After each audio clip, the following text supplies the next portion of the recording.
Dans un monde dominé par la ségrégation, elle parvient à marquer l'histoire. Nous sommes en 1918 en Virginie occidentale. À seulement 10 ans, une fillette afro-américaine nommée Katherine Johnson intègre le lycée. C'est un exploit pour n'importe quel enfant, mais encore plus extraordinaire pour une jeune fille noire vivant dans l'Amérique ségrégationniste. Sa famille, consciente de son potentiel, fait tout pour qu'elle perçoive la meilleure éducation possible. Bien que peu d'universités acceptent les Afro-Américains à cette époque, Katherine surmonte ces obstacles et obtient un diplôme en mathématiques à seulement 18 ans. Son génie est évident, mais les opportunités restent rares pour une femme, et encore plus pour une femme noire. En 1953, Katherine entre au Comité consultatif national pour l'aéronautique, qui deviendra plus tard la NASA. Là, elle rejoint un groupe de calculatrices humaines noires. Ces femmes, reléguées dans des bureaux séparés, effectuent des calculs cruciaux pour les ingénieurs masculins, sans jamais recevoir la reconnaissance qu'elles méritent. Mais Katherine refuse de rester dans l'ombre. Lorsque l'opportunité de travailler sur des calculs de trajectoire pour les premières missions spatiales se présente, elle saisit sa chance. Son intelligence et son habileté à expliquer des concepts complexes attirent l'attention de ses supérieurs.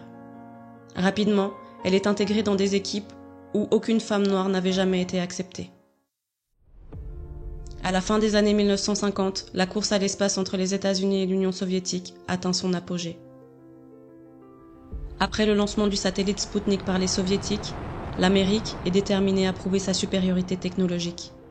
Mais envoyer un homme en orbite terrestre est un défi immense. Chaque trajectoire, chaque angle, chaque calcul doit être absolument parfait. Une simple erreur pourrait signifier la perte d'un astronaute dans le vide de l'espace ou un retour catastrophique sur la Terre. C'est dans ce contexte de pression intense que Katherine Johnson se voit confier des tâches cruciales. Sa mission ? Calculer les trajectoires pour les vols Mercury, le premier programme spatial habité des États-Unis. À une époque où les ordinateurs en étaient à leur balbutiement, les calculs étaient principalement réalisés à la main.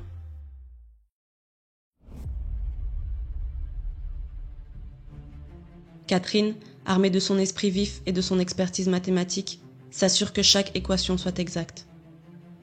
Elle savait que la moindre erreur pouvait avoir des conséquences fatales pour les astronautes et pour la réputation de la NASA. En 1962, la mission Friendship 7 marque un tournant. John Glenn, le pilote, est sélectionné pour devenir le premier Américain à effectuer un vol orbital. Mais alors que la NASA commence à s'appuyer sur les ordinateurs pour exécuter les calculs de trajectoire, Glenn lui-même reste sceptique. Ces machines sont nouvelles, sujettes à des pannes et encore peu fiables selon lui. Quelques jours avant le lancement, Glenn fait une requête inhabituelle. Il demande à ce que les chiffres soient spécifiquement vérifiés par Katherine Johnson, dont la réputation de précision et de fiabilité est déjà bien établie au sein de l'agence. Glenn refuse de décoller tant qu'elle n'aura pas confirmé que la trajectoire calculée par l'ordinateur est correcte. Dans un délai serré, Katherine s'attelle à vérifier chaque paramètre. L'angle de lancement, la vitesse nécessaire pour entrer en orbite et surtout les données cruciales pour la réentrée atmosphérique. Si les chiffres sont erronés, l'astronaute pourrait rater sa fenêtre de retour et être perdu à jamais dans l'espace. Avec son calme habituel et son expertise inégalée, Katherine refait chaque calcul à la main. Une fois son travail terminé, elle donne son approbation. Le 20 février 1962, Friendship 7 décolle avec John Glenn à son bord. La mission est un succès historique. Glenn accomplit 3 orbites autour de la Terre et revient sain et sauf. Ce moment est une victoire pour la NASA et pour les États-Unis, mais dans les coulisses, c'est aussi un triomphe personnel pour Katherine Johnson. Elle a prouvé que même dans une organisation dominée par les hommes blancs, son intelligence et sa détermination faisaient d'elle une alliée indispensable. John Glenn a peut-être été le visage de cette mission, mais sans les calculs méticuleux de Katherine Johnson, ce vol orbital historique n'aurait peut-être jamais eu lieu. Une précision qui ne laissait aucune place à l'erreur, et une confiance absolue gagnée auprès des pionniers de l'exploration spatiale. Mais le sommet de la carrière de Katherine survient en 1969, avec la mission Apollo 11. La complexité de cette mission est sans précédent. envoyer des hommes sur la Lune puis les ramener en toute sécurité sur la Terre. Catherine joue un rôle clé dans la détermination des trajectoires de retour. Chaque étape repose sur des calculs précis et son travail est essentiel pour garantir que le module lunaire pourra s'amarrer correctement au module de commande après son séjour sur la Lune. Lorsque Neil Armstrong et Buzz Aldrin posent le pied sur la surface lunaire, c'est une victoire pour l'humanité, mais aussi pour Katherine Johnson, dont les calculs ont rendu cette prouesse possible. Pourtant, son nom reste méconnu du grand public pendant des décennies. En 1986, après plus de 30 ans passés au service de son pays, Catherine prend sa retraite sans avoir été reconnue pour tous ses exploits.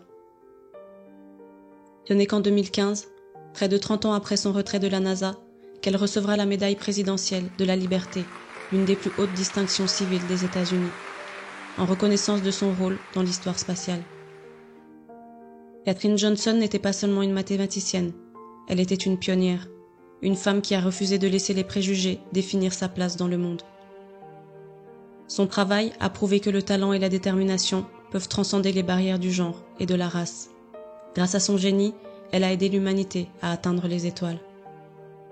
Aujourd'hui, son héritage perdure, rappelant à chacun que le potentiel humain n'a pas de genre, pas de couleur, pas de race.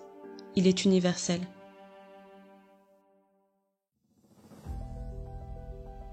Par son habileté, son travail rigoureux et sa persévérance, Katherine Johnson a prouvé que le talent transcende les barrières imposées par la société. Sa maîtrise des mathématiques l'a amenée à servir les causes les plus élevées, participant à des moments historiques majeurs comme les missions spatiales de la NASA. Cette histoire nous rappelle que lorsque nous excellons dans nos dons et persévérons avec foi, notre travail nous élève à des sommets inimaginables, même face aux plus grands obstacles. Merci de votre attention. Si cette vidéo vous a plu, abonnez-vous, cliquez sur le bouton j'aime et activez la cloche pour plus de vidéos inspirantes. À bientôt.